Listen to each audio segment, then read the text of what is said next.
In today's video, I'm going to teach you how to keep your Google Photos private, ensuring that your personal moments remain secure and only accessible to you.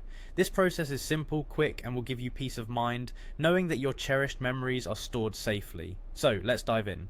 First, open up your Google browser. It's usually best to do this on a computer for easier navigation, though the steps are similar on a mobile device. Once you have your browser open, look towards the upper right hand corner. You'll see a small grid icon, often referred to as the Google Apps icon. Clicking on this will open up a menu containing all the Google services you have access to. From this menu, you'll want to select Photos. This will take you directly into your Google Photos account, where all your photos and videos are stored.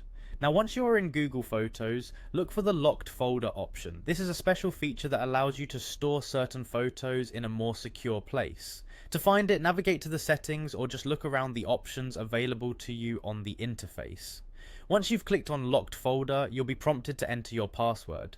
Google does this to ensure that only you have access to this secure area. It can be easy to lose track of your password, so make sure you have it handy. Enter your password carefully and be sure you're secure from anyone looking over your shoulder. After successfully entering your password, click on the Next button. This step is a confirmation to Google that it's really you who is trying to access these settings. After this, you're just one step away from having your photos privatized. Do a quick double check that everything is as it should be, and then click on Done.